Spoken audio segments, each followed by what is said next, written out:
आज बात करते हैं अनुच्छेद 15 की। जो अनुच्छेद 15 है यह अनुच्छेद 14 का ही विस्तार है। अनुच्छेद 14 में जो बात सामान्य तरीके से कही गई है, जो बात व्यापक तरीके से कही गई है, उसी को किसी एक क्षेत्र विशेष में, एक पर्टिकुलर क्षेत्र में अप्लाई किया जाता है अनुच्छेद 15 के द्वारा। अनुच्छेद 15 की हेडिंग है कि कुछ आधारों पर भेदभाव का निषेध। कुछ आधारों पर भेदभाव का निषेध, prohibition of discrimination on certain grounds. कुछ आधारों पर भेदभाव का निषेध, prohibition of discrimination on certain grounds. On certain grounds, कुछ आधारों पर भेदभाव का निषेध, यह है अनुच्छेद 15। इसको हम यही कह सकते हैं सामाजिक समानता का अधिकार।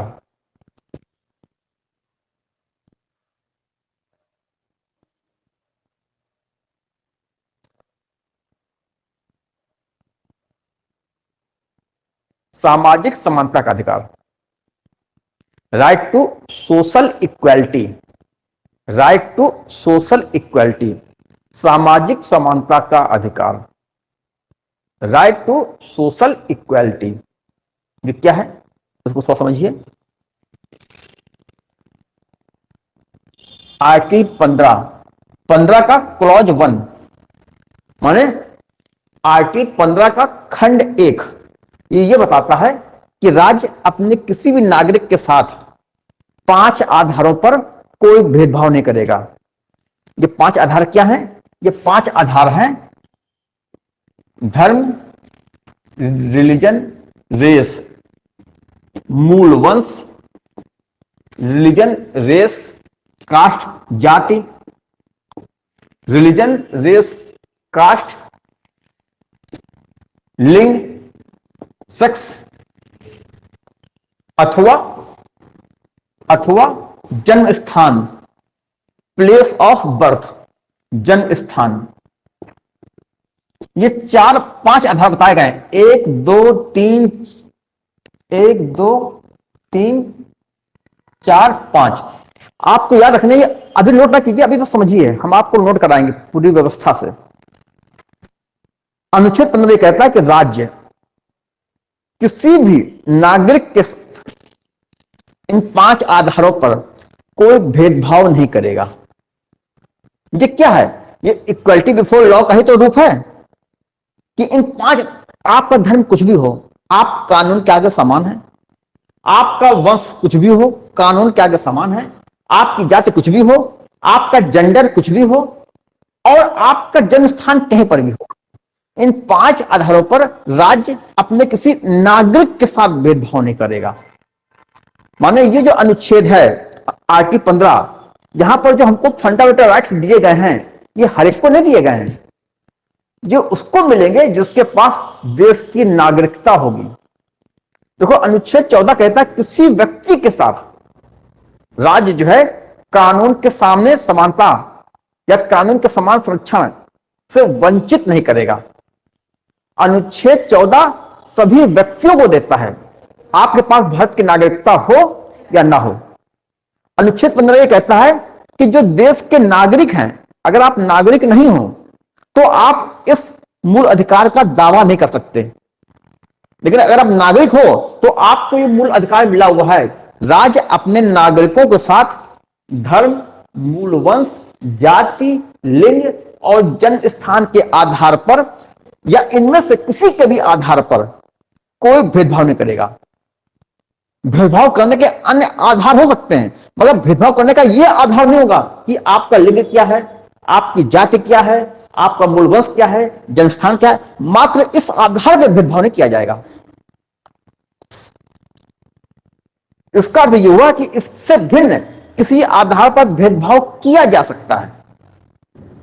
जैसे इस आधार पर भेदभाव किया जा सकता है नागरिकों के साथ निवास, कि आप डोमिसाइल लाइए यहां की जॉब के लिए, आपको जो है, इसके बाद छत्तीसगढ़ की जो परीक्षा हुई और उसमें जो है इस प्रकार का जो है रूल निकला, जो छत्तीसगढ़ के निवासी हैं वो जो है 35 ईयर्स तक अप्लाई कर सकते हैं।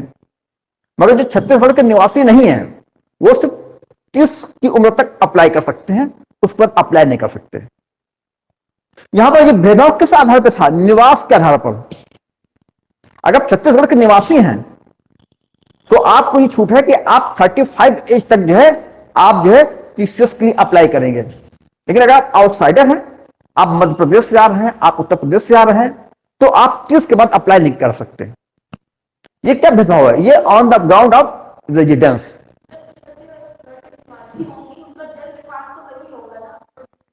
उनका उनका छत्तीसगढ़ का ही होगा ना, कहीं का भी हो।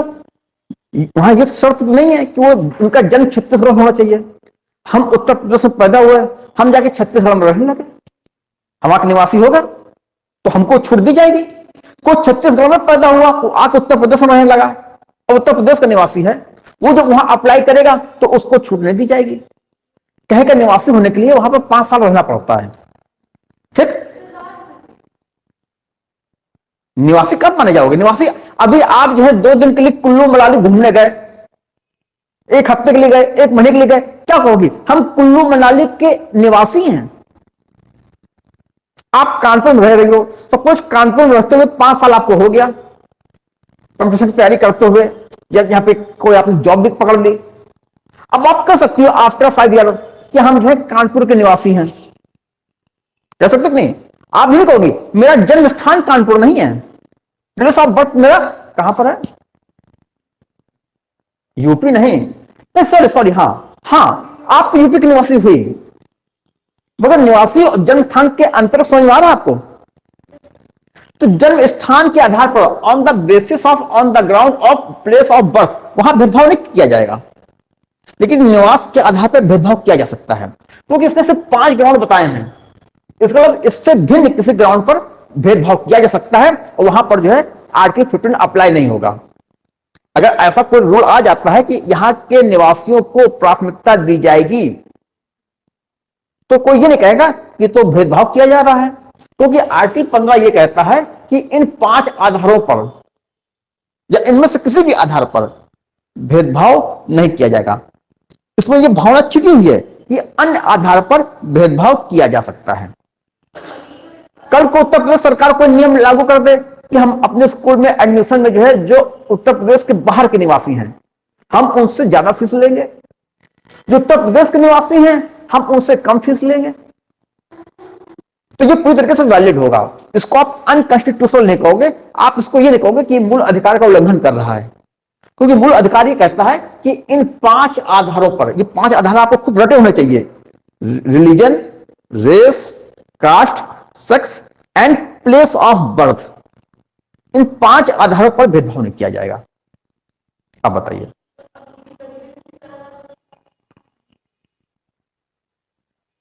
हाँ यहां पर तो नहीं कहा गया कि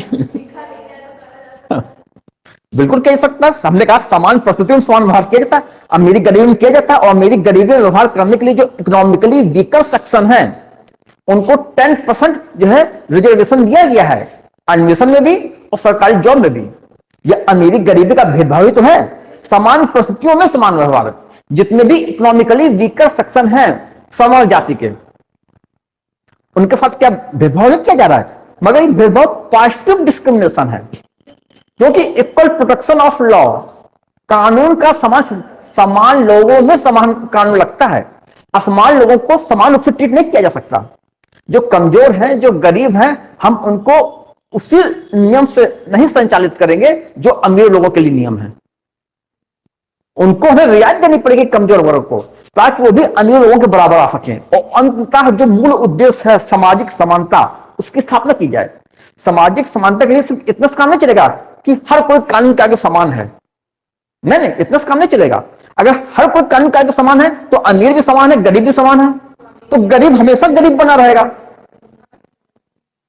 तो कानून के आगे समानता, यह नियम तो जरूरी है कि किसी भी व्यक्ति को विशेषाधिकार नहीं दिया जाएगा, चाहे छोटा हो चाहे बड़ा, अमीर हो चाहे गरीब, कानून का आगे कोई समान है। यह नहीं चलेगा कि हमारे पास विशेषाधिकार होना चाहिए, मेरे पास स्पेशल प्रिविलेजेस होना चाहिए, यह नहीं होगा। तो इक्वलिटी बिफोर लॉ यहां तक सही है, लेकिन इक्वलिटी बिफोर लॉ से सामाजिक समानता नहीं लाई जा सकती। तो जो कमजोर हैं, जो पिछड़े हैं, जो साधन संपन्न नहीं है, उनके लिए हमको विशेष रियायत देनी पड़ेगी। समान लोगों में समान व्यवहार होता है, वहां तो पूरी कसरत क्लियर है ना। तो अनुच्छेद 15 का क्लॉज 1 ये कहता है कि state shall not treat any citizen या state shall not discriminate against any citizen on the grounds only of religion, race, caste, sex or place of birth। ठीक, लिख लीजिए। आप इस तरीके से लिखिएगा, आर्टिकल 15 का क्लॉज 1, क्लॉज 1 माने उसका खंड 1, आर्टिकल 15 का clause 1, state shall not discriminate against, state shall not discriminate against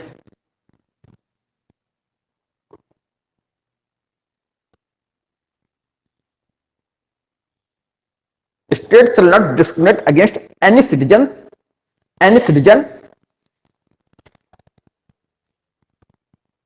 on grounds of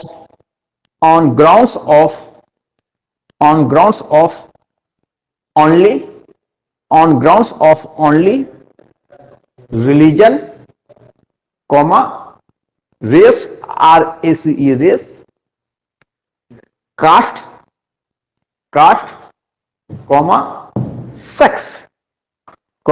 sex, और place of birth, हिंदी में लिख लीजिए। राज्य अपने किसी भी नागरिक के साथ, राज्य अपने किसी भी नागरिक के साथ राज्य अपने किसी भी नागरिक के साथ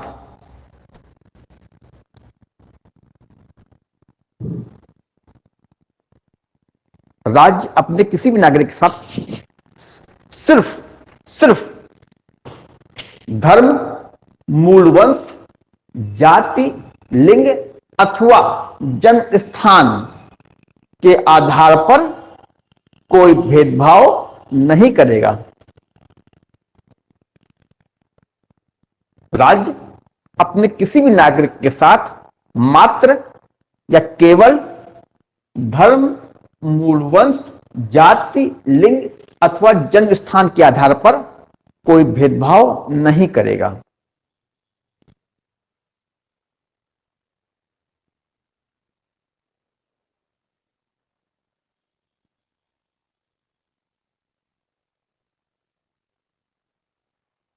ठीक, इतनी बात एकदम क्लियर है। ये क्या है, ये उसी आर्टिकल 14 में जो बात कहती है कानून के आगे हर कोई समान है, उसी बात को तो बता रहा है। अब कह रहा केवल इन आधार पर, only on the grounds of religion, race, caste, sex और प्लेस ऑफ बर्थ, कोई डिस्क्रिमिनेशन, कोई भेदभाव नहीं किया जाएगा। अर्थात अन्य आधार पर भेदभाव किया जा सकता है। ठीक, देखिए स्पष्ट है, इसको तो हिंदी में लिख लीजिए। ठीक है, जो मेन चीज थी उसको हमने इंग्लिश में लिखाया है। स्पष्ट है, राज्य द्वारा नागरिकों के साथ अन्य आधार पर भेदभाव किया जा सकता है। अन्य आधार पर भेदभाव किया जा सकता है, जैसे निवास स्थान के आधार पर, जैसे निवास स्थान के आधार पर, जैसे निवास स्थान के आधार पर,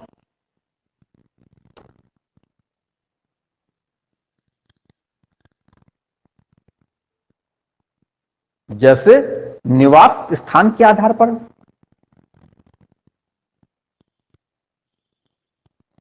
ठीक, फिर सुनिए, जैसे कि एक बार क्या हुआ कि छत्तीसगढ़ की परीक्षा में या कई जगह ऐसा होता है कि जो यहां के निवासी हैं उनको रिजर्वेशन दिया जाएगा, जो अन्य जैसे कि यहां पर टीजीटी पीजीटी की वैकेंसी आती है, उत्तर प्रदेश टीजीटी पीजीटी की वैकेंसी आती है, उसमें उत्तर प्रदेश के जो निवासी हैं उनको जो एससी हैं, एसटी हैं, ओबीसी हैं, उनके साथ रियायत की जाती है, फीस में भी रियायत की जाती है, उनके साथ जो रिजर्वेशन उनको दिया जाता है। मगर जो उत्तर प्रदेश के निवासी नहीं है, कोई एमपी का उत्तर प्रदेश टीजीटी का फॉर्म भरना चाहता है, तो उसको अगर एससी है तो एससी का उसको बेनिफिट नहीं दिया जाएगा, अगर एसटी है तो एसटी का उसको जो बेनिफिट नहीं दिया जाएगा, उसको एक जनरल कैंडिडेट की तरह ट्रीट किया जाएगा।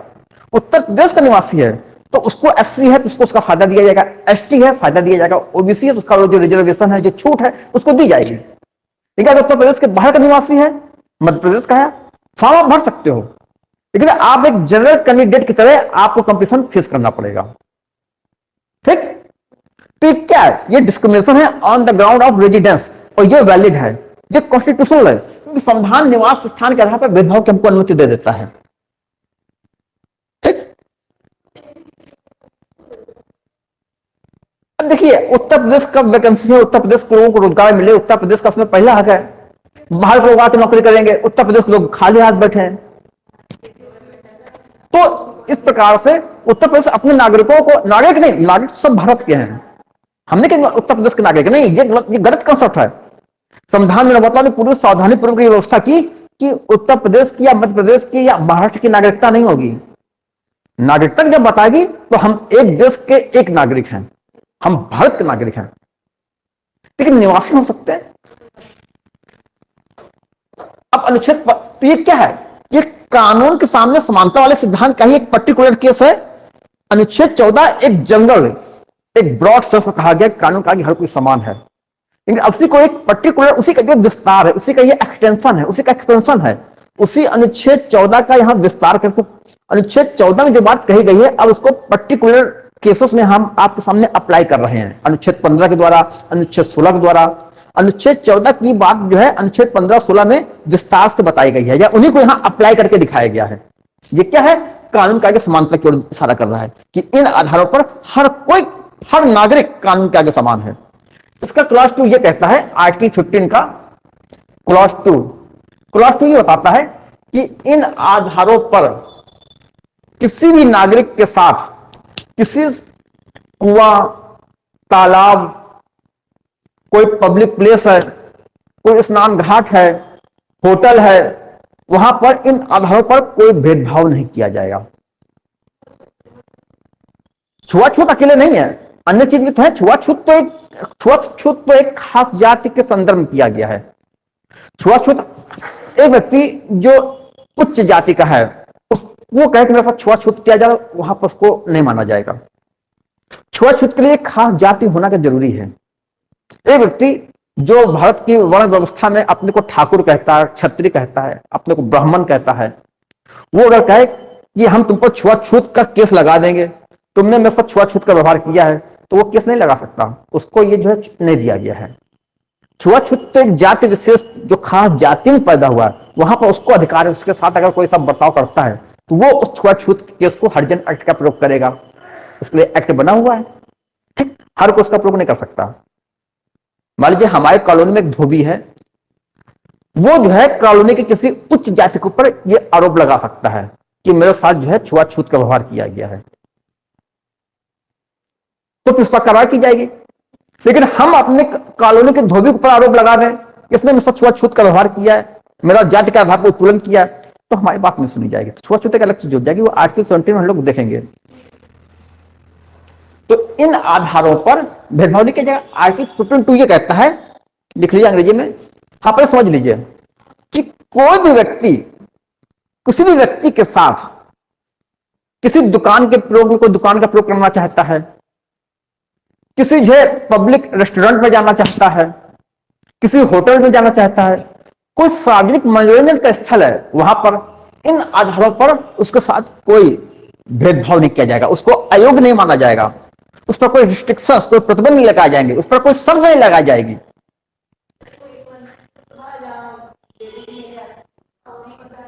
हाँ, सबरीमाला, सबरीमाला वो उन्हें अभी वहां पर आएंगे। अभी जो है ये पूजा पाठ की बात है, वहां पर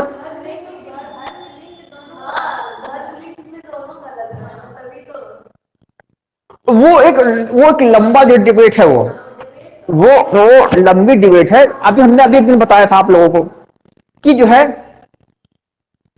कोई पुरुष कहे कि नहीं हमको तो जो है लेडीज टॉयलेट में जाना है, क्योंकि लड़की और लड़के में कोई समानता नहीं, कोई भेदभाव नहीं है, लेकिन कोई लड़के कहे हमको तो जो पुरुष टॉयलेट में जाना है, तो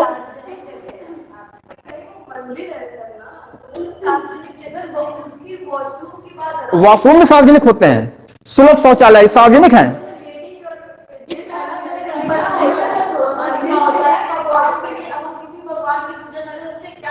भगवान सबके लिए बराबर है ना, जैसे परंपराएं होगी वो ठीक है, वो मान सकते हैं कि हाँ परंपराएं लेकिन एक काम करूं। एक्चुअली वो जो भगवान है वो जो है ब्रह्मचारी हैं, वो भगवान ब्रह्मचारी माने जाते हैं। तो ऐसी स्त्रियां जिनको युवा समझा जाता है उनको वहां पर जाने का निषेध है। उनका एक और मंदिर है, वो वहां पर जो है छूट है।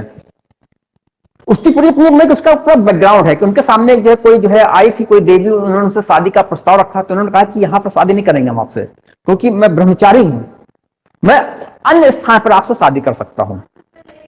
तो हाँ, तो उन परंपराओं को आज कानून जिसकी शक्ति प्राप्त है, वो इसके बारे में बहुत सारी बातें हैं, क्योंकि इनके बारे में कुछ एक एक जो है इतनी इसकी डिबेट आसान नहीं है। सुप्रीम कोर्ट ने इसमें अपना निर्णय किया है, और सुप्रीम कोर्ट ने निर्णय दिया है कि जो स्त्री पुरुष सब समान है और उनको वहां जाने का अधिकार है। मगर मेरा अपना व्यक्तिगत मत है कि देखिए, सुप्रीम कोर्ट हर मामले का विशेषज्ञ नहीं होता। ऐसे मामलों में जो जिनको स्पिरिचुअल साइंस की नॉलेज है, जिनको आध्यात्मिक विज्ञान की जानकारी है, उनकी राय महत्वपूर्ण होती है। इसके लिए सिर्फ कानून की किताबों से, सिर्फ संविधान के सिद्धांतों से इनका सही निर्णय नहीं किया जा सकता। इनका निर्णय करने के लिए जो स्पिरिचुअल के एक्सपर्ट हैं, जो लॉजिकल स्पिरिचुअल टीचर हैं, ठीक, जिनको स्पिरिचुअल साइंस की अच्छी नॉलेज है, उनकी राय महत्वपूर्ण होती है। सुप्रीम कोर्ट का डिसीजन भारत में फाइनल होता है, लेकिन खुद सुप्रीम कोर्ट ने कई बार अपने डिसीजन को पलटा है। सुप्रीम कोर्ट का डिसीजन फाइनल है, लेकिन कल को कोई दूसरी बेंच आके सुप्रीम कोर्ट किसी डिसीजन को पलट सकती है। तो आज सुप्रीम कोर्ट का डिसीजन यह है कि उसमें स्त्रियों को अनुमति है, तो स्त्रियों को अनुमति हो गई। लेकिन क्या सुप्रीम कोर्ट का डिसीजन सही होगा? हर बार ऐसा नहीं होता। सुप्रीम कोर्ट का डिसीजन फाइनल होता है भारत में, मगर वो सही भी हो ऐसा नहीं होता। सुप्रीम कोर्ट की अपनी सीमाएं हैं, सुप्रीम कोर्ट हर चीज की विशेषज्ञ नहीं है। तो इसके लिए, क्योंकि ये धर्म की बात है, ये स्पिरिचुअलिटी की बात है, इसके लिए जो स्पिरिचुअल साइंस के जो एक्सपर्ट हैं उनकी बात, ऐसा माना जाता है कि ये स्त्रियों के ही हिस्से में है। उस देव स्थान में जहां पर जो है दिव्य शक्तियां होती हैं, जहां पर एनर्जी का जो है अपवर्ड जो है डायरेक्शन में जो फ्लो होता है, वहां पर स्त्री हर समय अगर जाती है तो कई बार स्त्रियों के स्वास्थ्य के लिए ही खराब माना जाता है। तो ये सुप्रीम कोर्ट की इसकी जानकारी नहीं है। सुप्रीम कोर्ट तो जो है एक अलग दृष्टि से, संविधान की दृष्टि से देख रही है, लेकिन इसके बारे में सही डिसीजन वो ले पाएगा। मैं फिर से जोर देना चाहता हूं, जो स्पिरिचुअल साइंस का एक्सपर्ट है। बात समझ आ रही है? तो सुप्रीम कोर्ट का निर्णय यह है कि स्त्री पुरुष हर कोई समान है और उपासना का अधिकार हर एक को दिया गया है। लेकिन हम ये कह रहे हैं कि स्त्रियों को उपासना का अधिकार कहां छीना जा रहा है? कितने मंदिर हैं, कहां उनको जाने से रोका जा रहा है? लेकिन कोई मंदिर की अपनी खास परिस्थितियां हैं। उस मंदिर के देवता को ब्रह्मचारी माना गया है, और इसलिए उस ब्रह्मचर्य की परंपरा के कारण यह माना जाता है कि इस मंदिर में स्त्रियों का प्रवेश ना हो। इसको हम इस तरीके से क्यों नहीं देखते? कोई स्कूल है जो गर्ल्स कॉलेज है, और गर्ल्स कॉलेज में लड़कों का प्रवेश वर्जित होता है, उनका एडमिशन नहीं होगा। अब हम जिद में अड़ जाए स्त्री पुरुष हर कोई समान है, तो लड़कों का प्रवेश होना चाहिए, ठीक? तो कुछ परिस्थितियों को देखकर नियम बनाए जाते हैं। ये स्त्री पुरुष में असमानता नहीं की जा रही है, स्त्रियों को पूजा के अधिकार से वंचित भी नहीं किया जा रहा है। लेकिन कोई खास परिस्थिति में कोई खास देवता की ऐसी प्रकृति है जो अपने को ब्रह्मचर्य, या जिसके ऊपर विश्वास किया जाता है कि ब्रह्मचारी हैं, और ब्रह्मचर्य में ये तो अच्छी बात है। ये तो अच्छी बात है कि अगर कोई देवता ब्रह्मचर्य है, ब्रह्मचारी है, तो वो स्त्रियों से अपने को दूरी बनाकर रखता है। इसमें बुराई क्या है? इसमें तो कोई बुराई नहीं है ये चीज। लेकिन फिर वही बात है कि सुप्रीम कोर्ट का निर्णय है। आपको बताएं, 5 जजों की बेंच थी, उसमें से एक लेडी भी थी, जज इंदु मल्होत्रा, और 4 पुरुष थे। इंदु मल्होत्रा ने इस बात का समर्थन किया कि स्त्रियों को वहां नहीं जाना चाहिए, जो लेडी थी। 4 पुरुष जज ने समर्थन किया कि स्त्रियों को वहां जाना चाहिए। तो डिसीजन मेजॉरिटी से होता है, डिसीजन बहुमत से होता है, इसलिए सुप्रीम कोर्ट का यह निर्णय है कि वहां स्त्रियां जा सकती हैं। ठीक, मेरी बात समझ आ गई? हम कहना चाह रहे हैं कि यह निर्णय सुप्रीम कोर्ट से होने में गलती हो जाएगी, क्योंकि सुप्रीम कोर्ट उस स्पिरिचुअल साइंस का एक्सपर्ट नहीं है।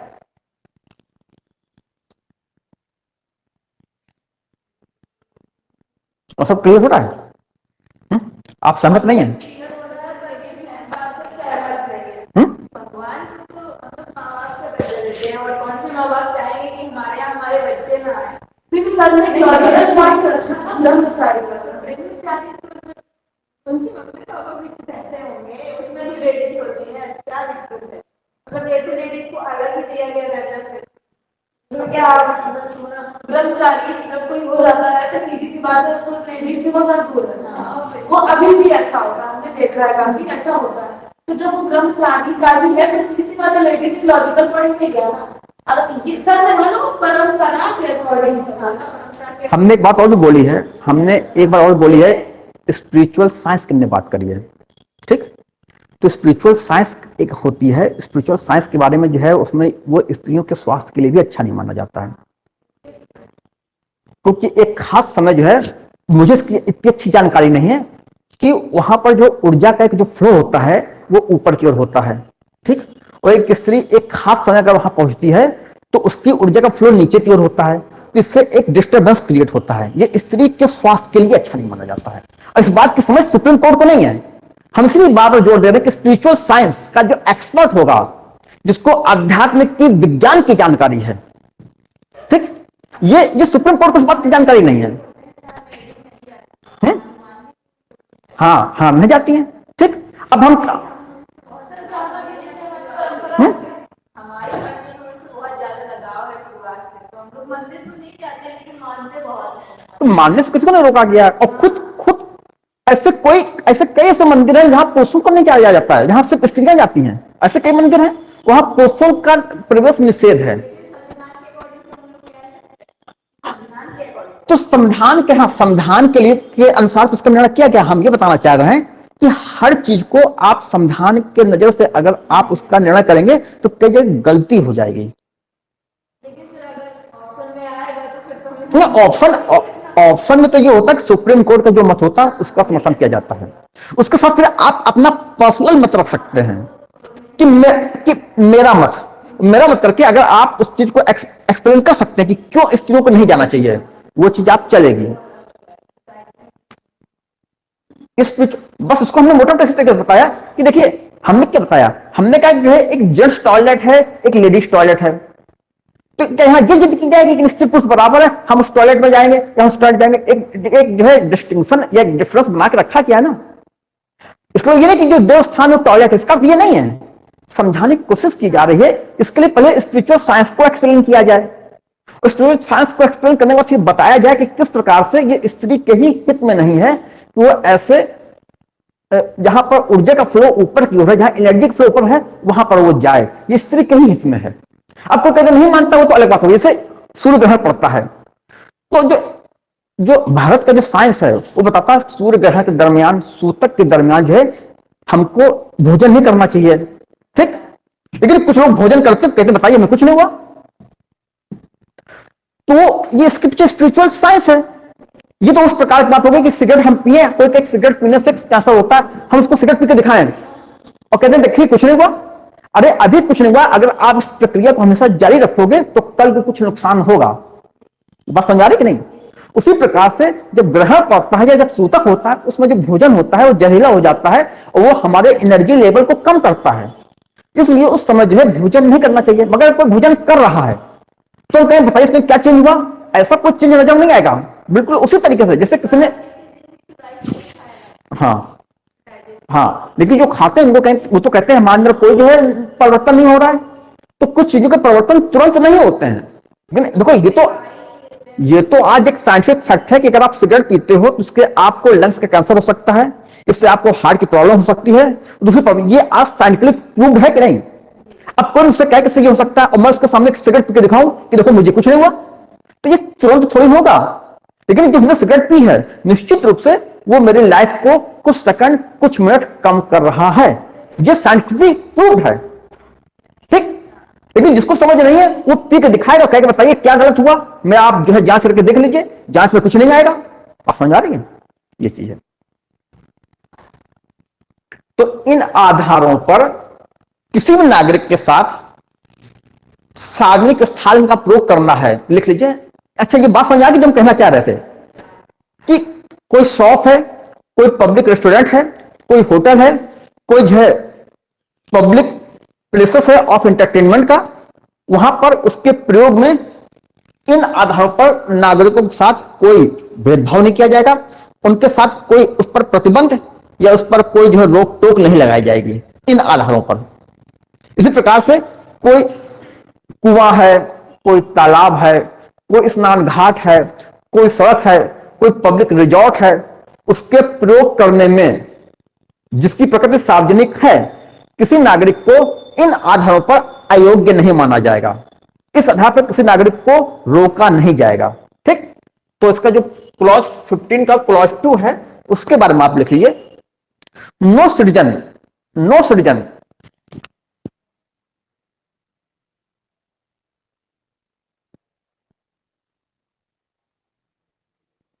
no citizen shall be liable, no citizen shall be liable to any disability, no citizen shall be liable to any disability, liability comma liability, liability comma restriction comma restrictions or conditions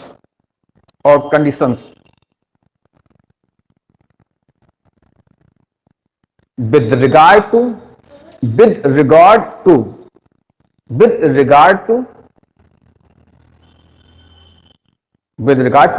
अब इसका sub clause है ए में कुछ लिखना है, with regard to A access, A में लिखिए access to shops, access to shops, public restaurant,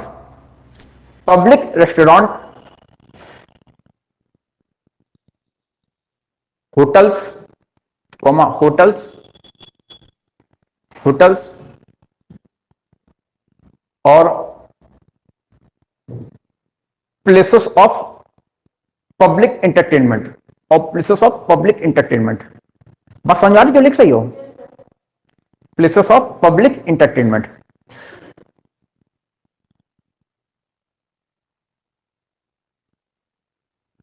B, सब क्लॉज बी है, बी लिखिए।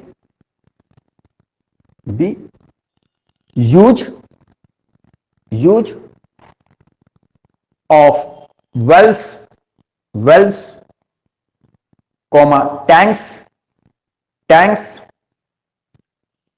बाथिंग घाट माने स्नान घाट, बाथिंग घाट, रोड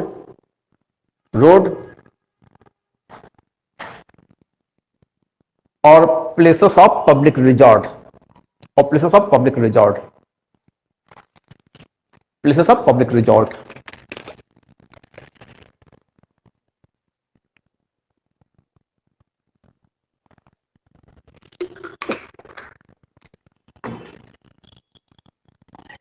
देखिए मैं आपसे ये कह रहा हूं कि होता यह है कि जैसे मान लीजिए कोई कुआं है, कुआं में कोई जो है पानी लेने आया, जाति के आधार पर उसको रोक दिया जाता है कि तुम इस जाति के कारण इस कुआं से पानी नहीं भर सकते, या इस धर्म के कारण तुम इस कुआं से दूर रहोगे।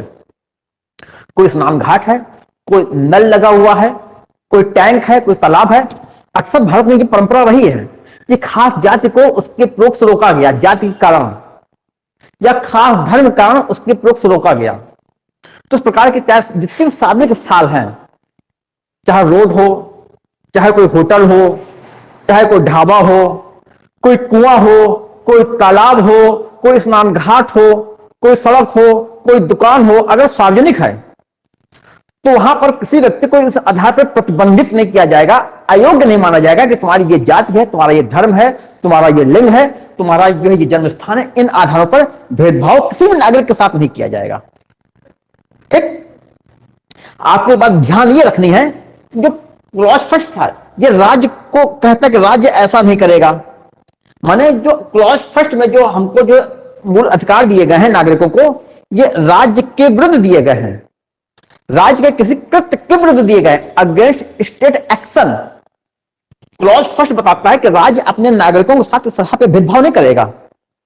माने यहां राज्य पर रिस्ट्रिक्शन लगाया गया है, लेकिन क्लॉज 2 ये कहता है कि किसी नागरिक के साथ इस आधार पर भेदभाव नहीं किया जाएगा। माने राज्य भी नहीं करेगा और व्यक्ति व्यक्ति भी आपस में नहीं करेंगे। जैसे कोई सार्वजनिक नल लगा हुआ है और कोई जाकर उसमें पानी पीने लगा, तो हो सकता है राज्य नहीं रोक रहा है मगर व्यक्ति लोग रोक देते हैं। कोई कुआं है, व्यक्ति लोग रोकते हैं कि तुम इस जाति के हो, कुएं से पानी नहीं भरने देंगे, तुम इस धर्म के हो, कुएं से पानी नहीं भरने देंगे। तो ये जो सेकंड क्लॉज है 15 का, ये जो है इसको और क्लैरिफाई कर रहा है कि जितने सार्वजनिक स्थल हैं जो सरकारी पैसे से चलाए जा रहे हैं, जो सरकारी मदद से चलाए जा रहे हैं या सरकारी पैसे से चलाए जा रहे हैं, मगर उनका उद्देश्य जो है सार्वजनिक है, वो सार्वजनिक प्रकृति के हैं। मेरा होटल है, सार्वजनिक होटल है, और अपने होटल में सरकार से मदद नहीं मिल रही है, वहां चाय मिलती है, नाश्ता मिलता है, और मैं कह दूं एक खास जाति का विशेष को हम अपने होटल में चाय नहीं पीने देंगे। होटल मेरा प्राइवेट है मगर इसकी प्रकृति पब्लिक है, यहां पब्लिक लोग आके चाय पीते हैं, नाश्ता करते हैं, हमने खास जाति को रोक रहे हैं, हमको ये अनुमति नहीं है। तो माने सरकार तो ऐसा करेगी नहीं करेगी, सरकार तो नहीं करेगी, व्यक्तियों को, प्राइवेट इंडिविजुअल्स को भी रोका गया है कि उनको भी अगर कोई सार्वजनिक स्थान है तो सार्वजनिक स्थान में आप किसी अन्य व्यक्ति के साथ इस आधार पर उनको रोकोगे नहीं। मैं जिस बात पे जोर देना चाह रहा हूं वो ये जोर देना चाह रहा हूं कि जहां क्लॉज फर्स्ट राज्य को रोकता है कि राज्य इन आधारों पर नागरिकों के साथ भेदभाव नहीं करेगी, वहीं क्लॉज सेकंड ये कहता है राज्य भी नहीं करेंगे और व्यक्ति भी नहीं करेंगे नागरिकों के साथ। कोई सार्वजनिक नल है, राज्य तो नहीं रोकेगा, कोई व्यक्ति भी किसी को रोक नहीं सकता कि तुम्हारी जाति ये है, सुंदर से पानी तुमने क्यों पिया, तुम्हारी धर्म ये है, उस कुएं से तुमने पानी क्यों निकाला, तुम्हारी जाति ये है, ये मेरा होटल है, ये प्राइवेट होटल है, आप इस होटल में क्यों चाय पीने आ गए, पानी पीने आ गए। होटल आपका प्राइवेट है, सरकार के द्वारा उसको ग्रांट या पैसा नहीं दिया जा रहा, मगर होटल की प्रकृति सार्वजनिक है, ये पब्लिक रेस्टोरेंट है जहां हर कोई आके चाय पीता है, पानी पीता है, नाश्ता करता है। एक जाति विशेष को आप क्यों रोक रहे हो, आप नहीं रोक सकते। और किसी को रोका जाता है तो वो व्यक्ति कहेगा, वो नागरिक कहेगा कि मेरे मूल अधिकार का उल्लंघन हुआ है, ये कहकर वो सुप्रीम कोर्ट सीधे जा सकता है। और जिसने उसके मूल अधिकार का उल्लंघन किया, ये मूल अधिकार का उल्लंघन उसका किया है एक प्राइवेट इंडिविजुअल ने, एक व्यक्ति ने, उस व्यक्ति को वो कोर्ट में घसीटेगा, उस व्यक्ति के विरुद्ध मुकदमा करेगा। ये बात समझ आ गई। मैं ये कहना चाह रहा हूं कि मूल अधिकार नॉर्मली हमको जो है स्टेट के अगेंस्ट उपलब्ध है। मूल अधिकार are guarantees against state action.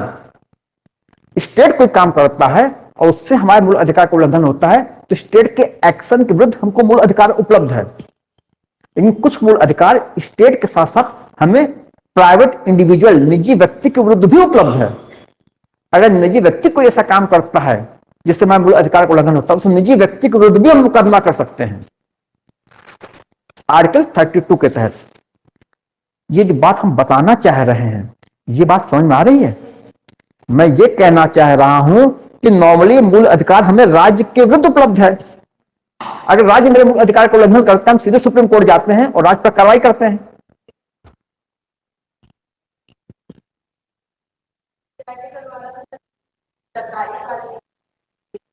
उसमें भी बताएगा राज्य क्या है। हाँ, वो राज्य क्या है, लेकिन जो मूल अधिकार राज्य के साथ साथ, जो मूल अधिकार हमें राज्य के साथ साथ निजी व्यक्तियों के विरुद्ध भी उपलब्ध है, तो वहां पर हम ये नहीं देखेंगे राज्य ने किया, हम देखेंगे ये व्यक्ति है, इसने मेरे मूल अधिकार को उल्लंघन किया है, हम उस पर भी कार्रवाई करेंगे। तो ये जो मूल अधिकार आर्टिकल 15 क्लॉज 2 का है, ये हमको राज्य के साथ साथ व्यक्ति के विरुद्ध भी दिया गया है। ठीक, लिख लीजिए।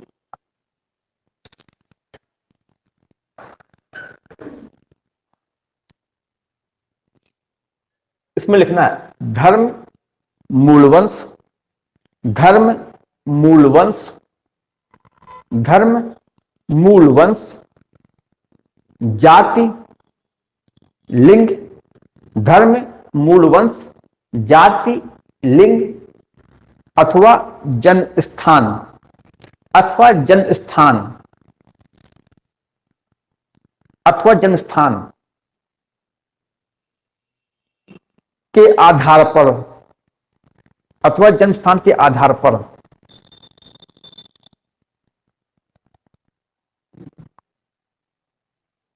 किसी भी नागरिक को, किसी भी नागरिकों को, किसी भी नागरिक को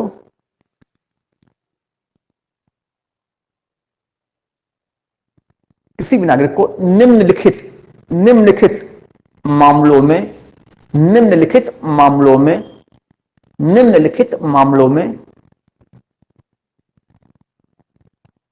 अयोग्य, अयोग्य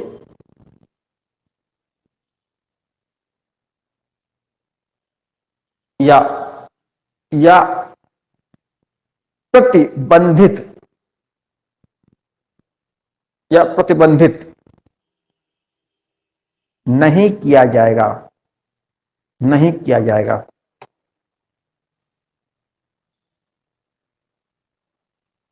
ठीक, देखो जो आपने लिखा है धर्म मूलवंश जाति लिंग, उसके आगे लिख लीजिए केवल, केवल इन आधार पर, आगे केवल लिख लीजिए। जो लाइन लिखी ना, समझ गए ना, केवल माने केवल इन आधारों पर। अब वो कौन से मामले हैं उसको लिखिए, ए लिखिए, ए जहां पर वंचित नहीं किया जाएगा वो मामले बता रहे हैं। ए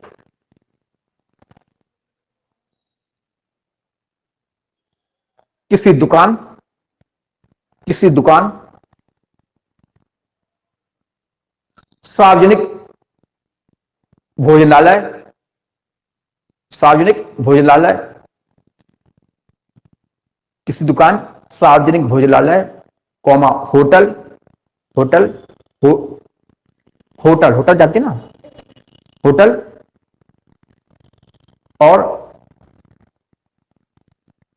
सार्वजनिक मनोरंजन के स्थल में प्रवेश के संबंध में, सार्वजनिक मनोरंजन के स्थल में प्रवेश के संदर्भ में, सार्वजनिक मनोरंजन के स्थल में प्रवेश के संदर्भ में। ठीक,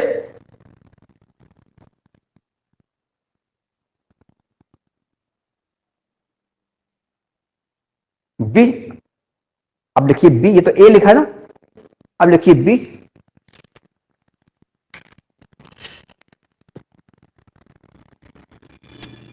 ये जो भी आपने लिखा है 15 क्लॉज 2 का जो है सब आर्टिकल ए था, अब 15 क्लॉज 2 का सब क्लॉज बी है। ठीक, बी लिखिए।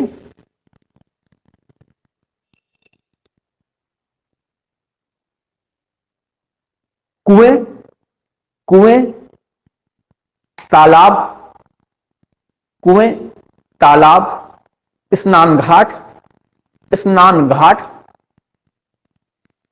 सड़क, सड़क और सार्वजनिक रिजॉर्ट, और सार्वजनिक रिजॉर्ट, रिजॉर्ट का नाम सुना है, और सार्वजनिक रिजॉर्ट के प्रयोग के संदर्भ में, के प्रयोग के संदर्भ में।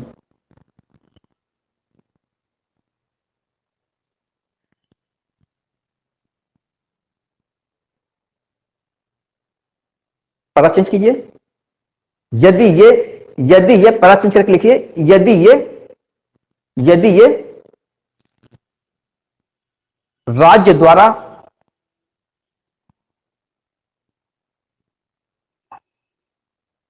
चलाए जाते हैं, यदि राज्य द्वारा उनको संचालित किया जाता है ना, यदि ये राज्य द्वारा चलाए जाते हैं या राज्य द्वारा सहायता प्राप्त हैं, या राज्य द्वारा सहायता प्राप्त हैं,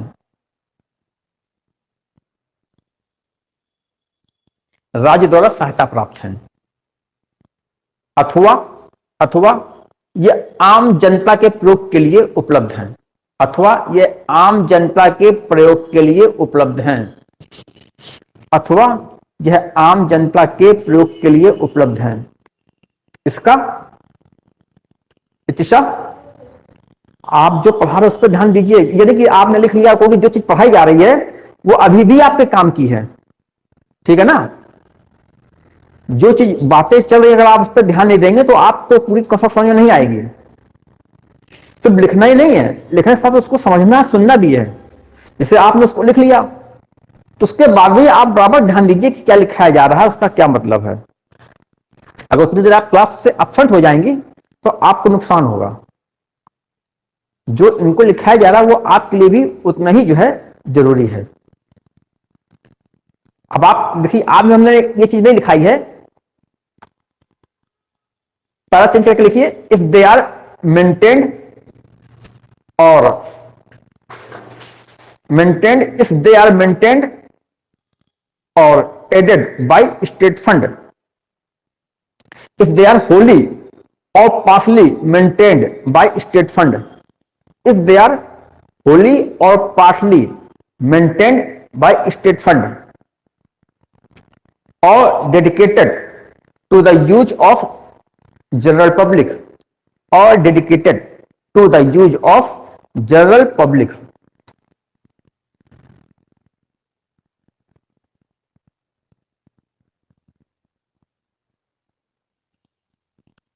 or dedicated to the use of general public।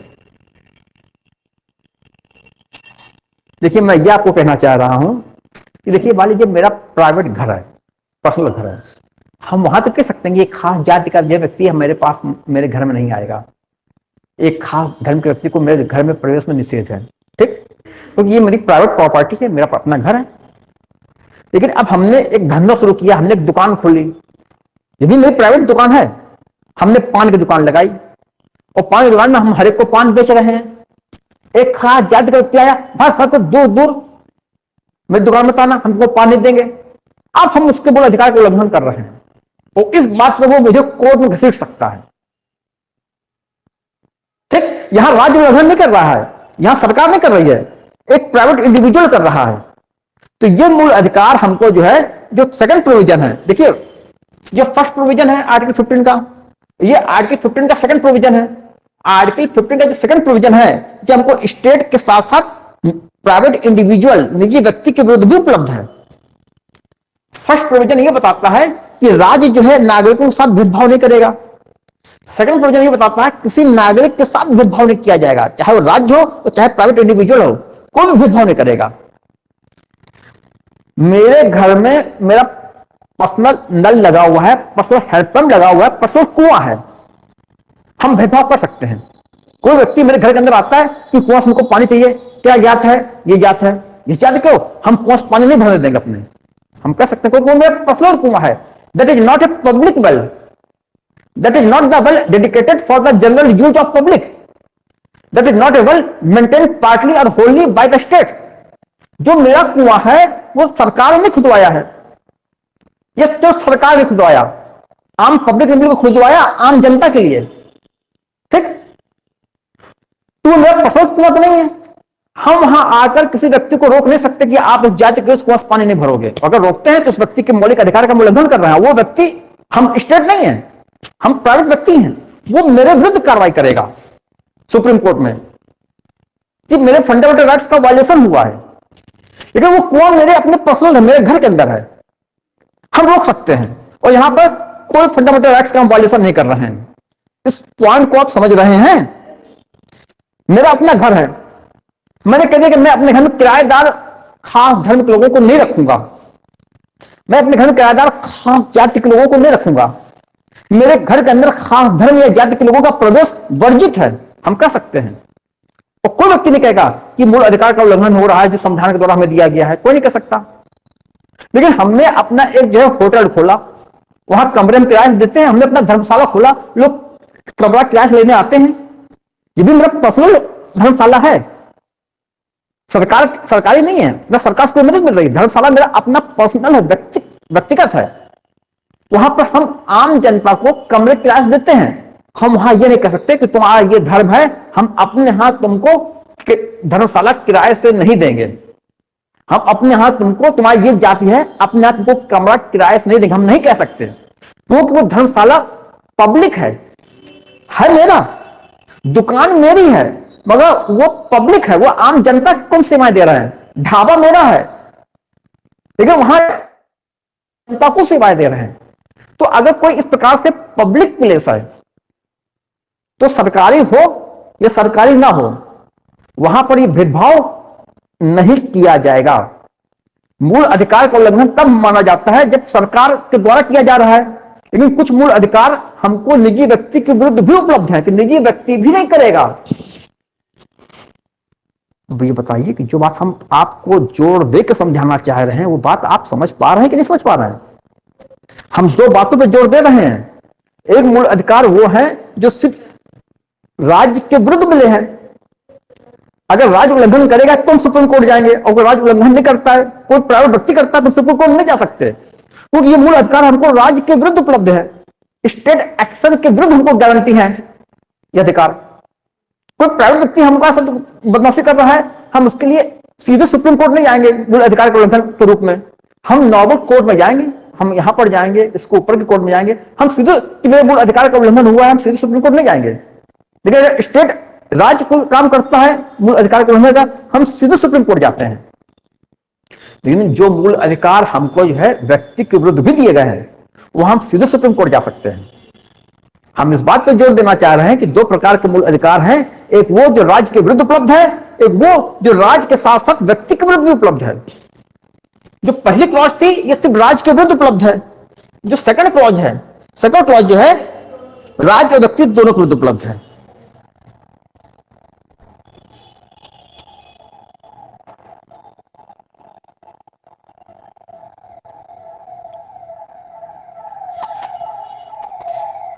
मिटा दो इसको।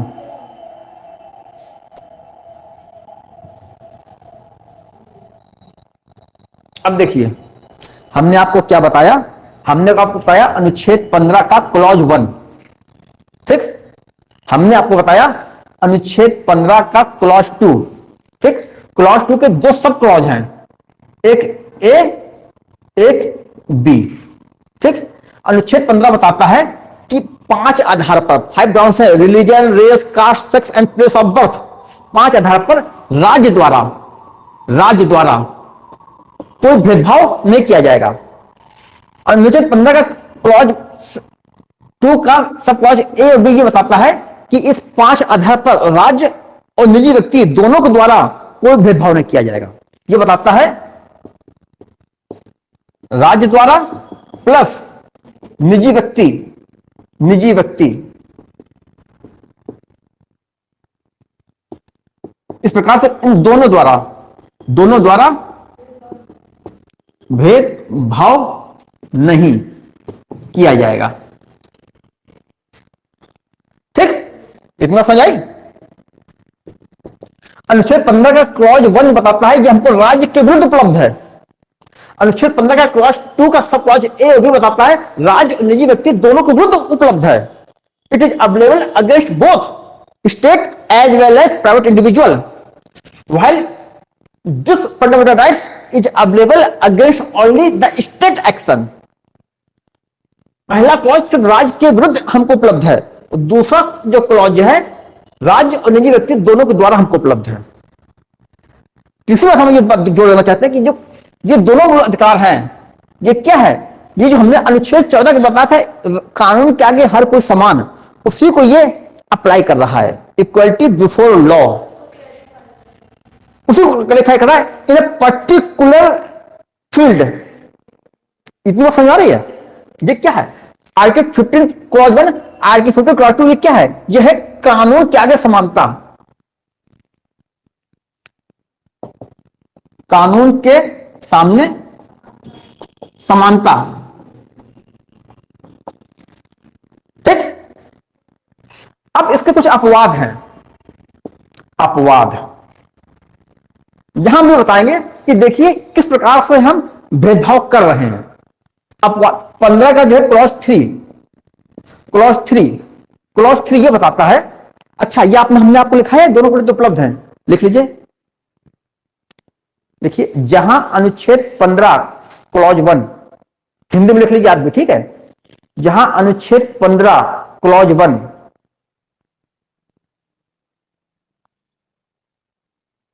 में उपलब्ध मूल अधिकार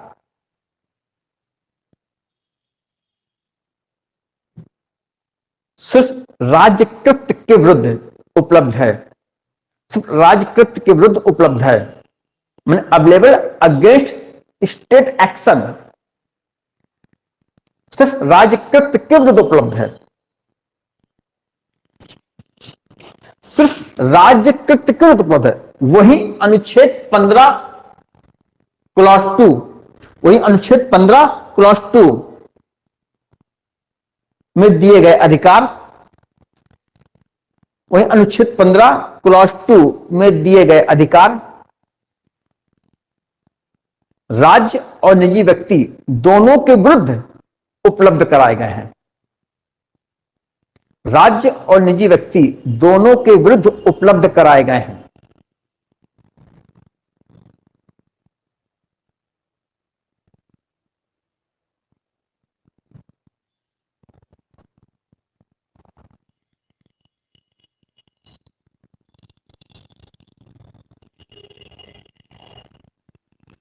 यहां तक की बात पूरी क्लियर है कि कोई डाउट है? अभी पूरी क्लियर है ना?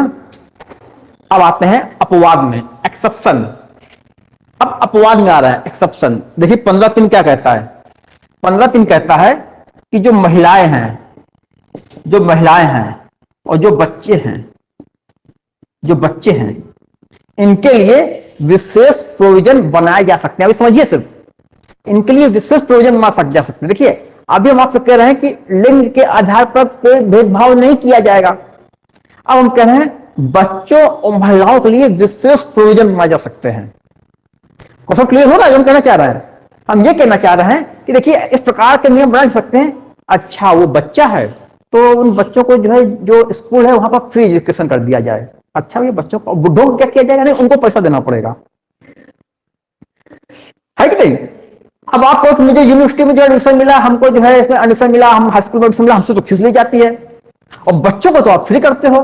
तो बच्चों के लिए विशेष प्रोविजन किए जा सकते हैं, और जितने बच्चे हैं उन सबको एक वर्ग माना जाएगा, उन सबकी परिस्थितियां एक समान मानी जाएगी, और उनको जो है सरकार की तरफ से उनके लिए फ्री एजुकेशन की व्यवस्था की जा सकती है। देखिए महिलाओं को, देखिए महिलाओं को जो है आप जो है सीटों में आरक्षण दिया जाता है, जैसे पंचायती चुनाव होते हैं, इतनी सीटें महिलाओं के लिए रिजर्व कर दी गई। अरे भैया क्यों भैया कर दी? स्त्री पुरुष बराबर है। नहीं, हमें महिलाओं का सशक्तिकरण करना है। महिला एक कमजोर वर्ग है, ठीक, हम उनको सशक्त करना चाहते हैं, तो महिलाओं के साथ हम स्पेशल ट्रीटमेंट करेंगे। अरे भाई स्त्री पुरुष सब समान है, और आपने कहा है कि लिंग के आधार पर on the basis of, on the ground of sex, on the ground of gender आप कोई भेदभाव नहीं करोगे। आप तो अनुच्छेद 15 में कह रहे हो, लेकिन अनुच्छेद 15 में अपवाद यह रखा गया कि महिलाओं और बच्चों के लिए विशेष व्यवस्था की जाएगी। आप देखिए नगर निगम के, नगर पालिकाओं के चुनाव होते हैं, वहां महिलाओं के लिए सीटें आरक्षित की जाती हैं, ठीक। तो ये विशेष व्यवस्था है कि नहीं है? तो ये तर्क नहीं चलेगा कि हर कोई समान है। अब यहां पर क्या है? अनुच्छेद 14 का इक्वल प्रोटेक्शन ऑफ लॉज, कि समान परिस्थितियों में समान व्यवहार किया जाता है। जब परिस्थितियां समान नहीं होती हैं तो समान व्यवहार नहीं किया जाता। असमान लोगों के साथ एक जैसा व्यवहार नहीं किया जाएगा। समान लोगों के साथ समान व्यवहार होगा, समान लोगों के साथ समान व्यवहार होगा, लेकिन असमान लोगों के साथ एक जैसा व्यवहार नहीं होगा। बात समझ आ रही है? तो सब क्लियर है? तो अनुच्छेद, अपवाद यह है कि अनुच्छेद 15 का 1-2 जो बताता है कि इक्वलिटी बिफोर लॉ, अब यहां बता रहा है इक्वल प्रोटेक्शन ऑफ लॉज, समान परिस्थितियों में समान व्यवहार। 15 कहता है कि महिलाओं और बच्चों के लिए राज्य द्वारा या कानून द्वारा विशेष उपबंध, प्रोविजन किए जा सकते हैं, ठीक। लिख लीजिए अपवाद में 15 क्लॉज 3, 15 ब्रैकेट में क्लॉज 3,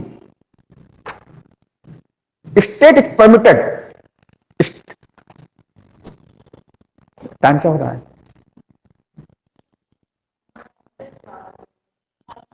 बताओ, आर्टिकल पूरा भी नहीं हो पाता, टाइम पूरा हो जाता है।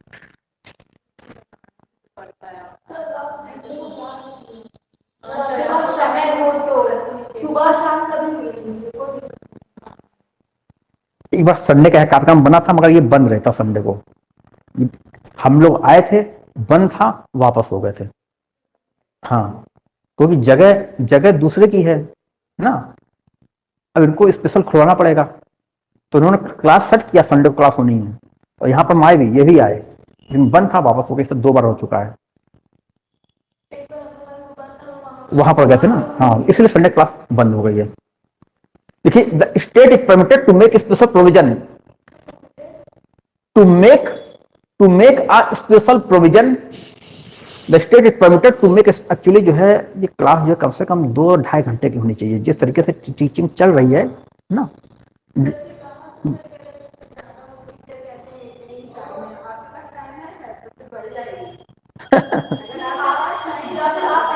तो फिर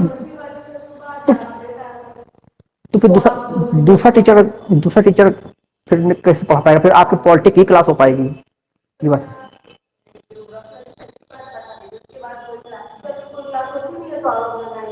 तो वो पहले नहीं आ पाएंगे ना चौकी वाले, हर कोई कहीं ना कहीं इंगेज है ना।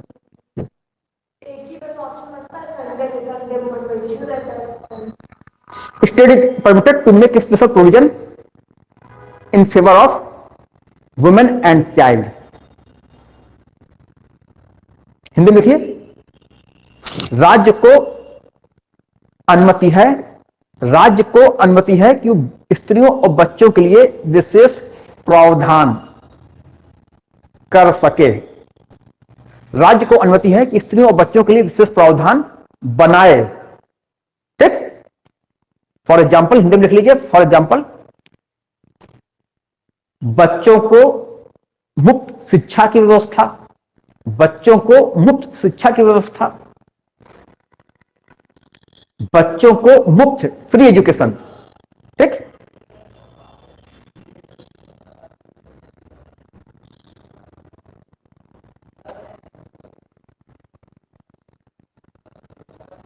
बच्चों की सुरक्षा के लिए पॉक्सो क्या है? पॉक्सको एक्ट, बच्चों की सुरक्षा के लिए पॉक्सको एक्ट।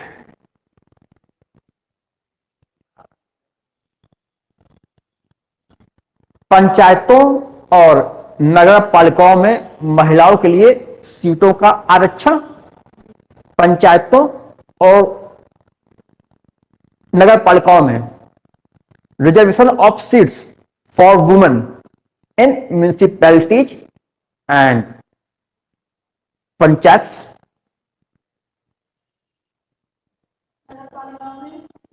सीटों का आरक्षण, सीटों का आरक्षण। ये बात समझ आ रही है? ये वही बात बता रहे हैं ना जो हमने आपको आर्टिकल 14 में बताया था कि इक्वल प्रोटेक्शन ऑफ लॉज। अगर आप कहोगे कानून का कि हर कोई समान, तो हम महिलाओं को कभी सशक्त नहीं कर पाएंगे। भारत में पितृसत्तात्मक समाज रहा है, और पितृसत्तात्मक समाज में हमेशा पुरुषों को महत्व दिया गया है, और महिलाएं इस प्रक्रिया में पिछड़ गई। अब महिलाओं को अगर पुरुषों को समान सशक्त करना है, तो महिलाओं के लिए हमको स्पेशल प्रोविजंस करने होंगे ना। और वहां पर आपका यह नियम नहीं चलेगा कि कानून का कि हर कोई समान, वहां पर आपके सामने यह तर्क चलेगा, इक्वल प्रोटेक्शन ऑफ लॉज। ठीक, नेक्स्ट देखिए 15 क्लॉज 4 देखिए, state is permitted to make a special provision, state is permitted to make a special provision for the advancement of state is permitted to make a special provision for the advancement of socially and educationally backward classes of citizens, socially and educationally backward classes of citizens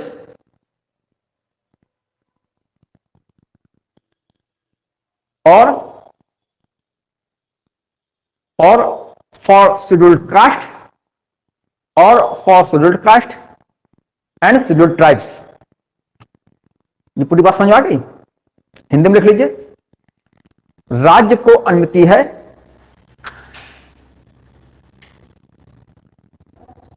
यह अनुमति है कि सामाजिक और शैक्षिक दृष्टि से पिछड़े वर्ग के नागरिकों कि सामाजिक और शैक्षिक दृष्टि से पिछड़े वर्गों के नागरिकों सामाजिक और शैक्षिक दृष्टि से पिछड़े शैक्षिक रूप से पिछड़े वर्ग के नागरिकों अथवा अनुसूचित जाति अनुसूचित जनजातियों अथवा अनुसूचित जाति अनुसूचित जनजातियों की उन्नति के लिए विशेष व्यवस्था करे।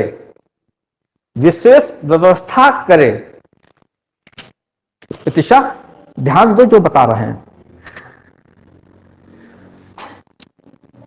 विशेष व्यवस्था करे, इतनी बात समझ आ रही जो हम कहना चाह रहे हैं? देखिए ऊपर हमने कहा था लिंग के आधार पर देखो हमने भेदभाव किया, अब हम जाति के आधार में कर रहे हैं। हम कह रहे हैं एससी एसटी जो कहते हैं शैक्षिक और सामाजिक दृष्टि से पिछड़े वर्ग, माने ओबीसी, हम इनके लिए करें, इनके लिए राज्य को अनुमति है इनके लिए वो विशेष व्यवस्था करे। और विशेष व्यवस्था देखिए की गई है। आप देखिए एससी एसटी ओबीसी को क्या पंचायत में आरक्षण नहीं दिया गया? क्या नगर निगम या नगर पालिका के चुनाव में उनको आरक्षण नहीं दिया गया? क्या शैक्षिक संस्थाओं में जो सरकारी शिक्षण संस्थाएं हैं क्या वहां इनको एडमिशन में हम जो है रिजर्वेशन नहीं देते? क्या उनके एडमिशन में हम इनको फीस का कंसेशन नहीं करते? आप स्कूल में प्रवेश ले रहे हैं, ओबीसी की अलग फी स्ट्रक्चर है और जनरल की अलग है, एससी एसटी की अलग है। होता कि नहीं होता है? वो आप ये नहीं कह सकते, वो आप नहीं कह सकते क्या इक्वालिटी बिफोर लॉ नहीं कह सकते? तो देखिए कहां अनुच्छेद 15 कह रहा है कि हम जाति के आधार पर भेदभाव नहीं करेंगे। ये अपवाद ये कह रहा है वो लोग जो समाज के कमजोर वर्ग हैं उनकी उन्नति के लिए सामाजिक आर्थिक रूप से कमजोर अनुसूचित जाति अनुसूचित जनजाति के लिए हम विशेष व्यवस्था कर सकते हैं। ठीक, देखिए उदाहरण के लिए लिखिए, सरकारी शिक्षण संस्थाओं में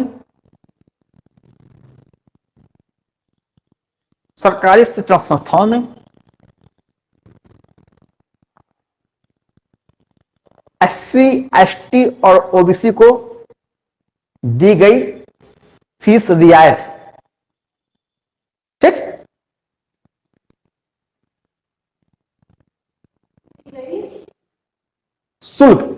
शुल्क रियायत concession in fee in the admission to public institutional office.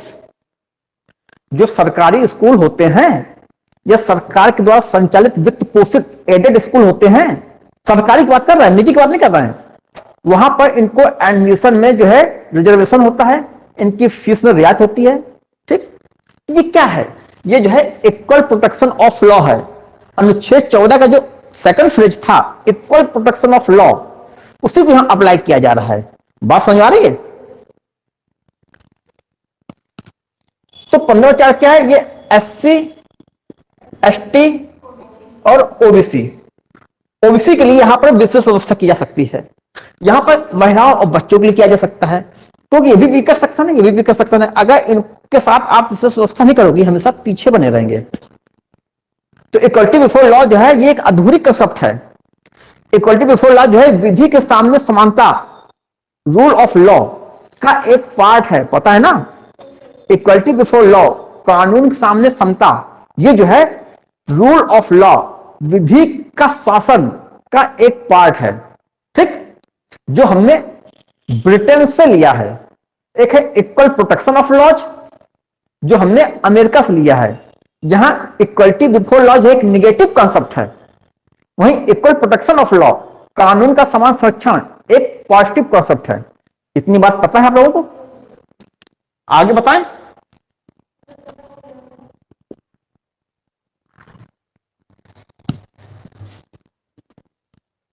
Sir आए नहीं तो पढ़ते हैं, और ये पढ़ा देंगे, छोड़ दें?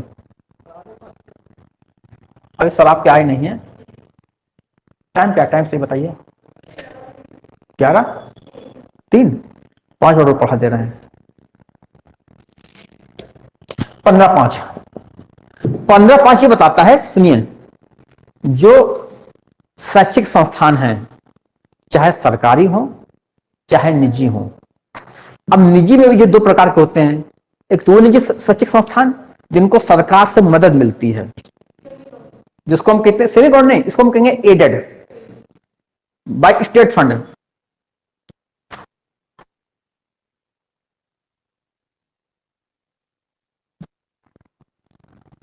जिसको हम कहेंगे जो एडेड होते हैं, कुछ नॉन एडेड होते हैं।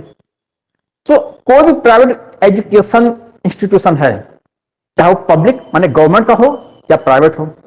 प्राइवेट में भी चाहे उसको एडेड हो, सरकार से मदद मिल रही हो, या सरकार से कोई भी मदद नहीं ले रहा, टोटल वो जो प्राइवेट इंस्टीट्यूशन है, दोनों जगह जो है आपको SC ST और OBC के लिए एडमिशन में रिजर्वेशन की व्यवस्था की गई है।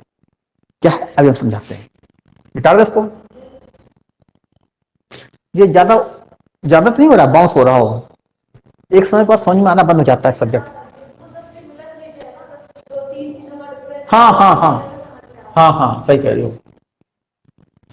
सही कह रही हैं आप। आर्टिकल 15, अच्छा ये जो भी आर्टिकल में लिखाया है ये 3, देखो जो ओरिजिनल कॉन्स्टिट्यूशन था वहां पर जो है आपके पास इतने आर्टिकल थे। आर्टिकल 15 क्लॉज 1, आर्टिकल 15 क्लॉज 2, जिसमें एक सब क्लॉज ए है, एक सब क्लॉज बी है। आर्टिकल 15 क्लॉज 3 जो महिलाओं और बच्चों के लिए है। जो ओरिजिनल कॉन्स्टिट्यूशन था उसमें बस ये 3 आर्टिकल थे। उसके बाद जब भी हमने आपको आर्टिकल 15 क्लॉज 4 बताया है, जो किसके लिए है? SC ST और OBC के लिए है। ये जो है ये फर्स्ट अमेंडमेंट के द्वारा जोड़ा गया है 1951 में।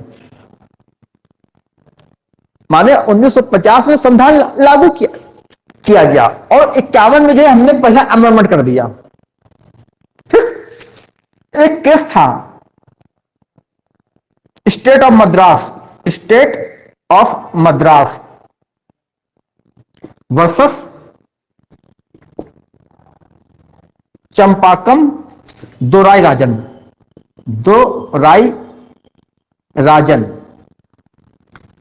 एक केस था state of Madras versus चंपाकम Dorai राजन। इस केस में जो सुप्रीम कोर्ट ने डिसीजन दिया था, सुप्रीम कोर्ट ने कहा था कि ये SC ST OBC को आरक्षण नहीं मिलना चाहिए शैक्षिक संस्थाओं में। तो इस जजमेंट को, इसके वर्डिक्ट को, ये जो सुप्रीम कोर्ट का डिसीजन था, इस डिसीजन को निरस्त करने के लिए ये संविधान संशोधन करके स्पष्ट व्यवस्था कर दी गई कि SC ST और OBC के लिए विशेष व्यवस्था की जा सकती है। ठीक, तो आपको लिखना है उपरोक्त प्रोविजन प्रथम संविधान संशोधन 1951 के द्वारा जोड़ा गया। प्रोविजन माने उपबंध, ये अनुच्छेद 15(4) है ना। उपरोक्त प्रोविजन माने उपरोक्त उपबंध प्रथम संविधान संशोधन 1951 द्वारा जोड़ा गया। 1951 द्वारा जोड़ा गया।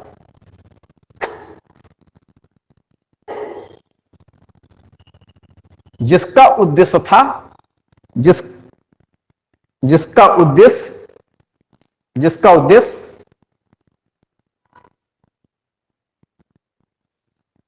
चंपाकम दोराई राजन मामले में सुप्रीम कोर्ट के निर्णय को निष्प्रभावी करना।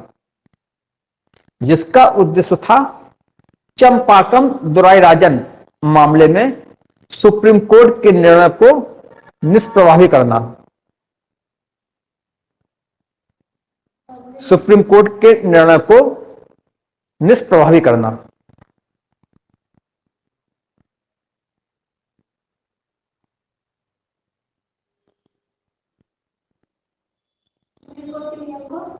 को निष्प्रभावी, टू नलीफाई, नलीफाई, NULLIFY,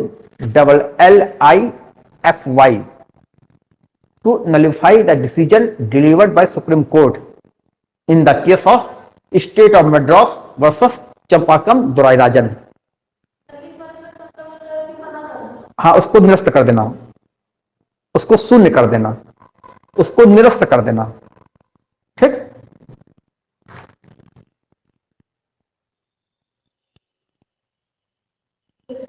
इतनी बात समझ आ गई। अब जो है आर्टिकल 15 अभी समझा देते, लिखाएंगे अगली बार, ठीक है। अगली बार भी हल्का समझा देंगे तो आपको समझने में आराम रहेगी। अब जो है जो अनुच्छेद 15(5), ये जो है वर्ष 2005 में जो है संविधान संशोधन हुआ था। 93rd अमेंडमेंट हुआ था।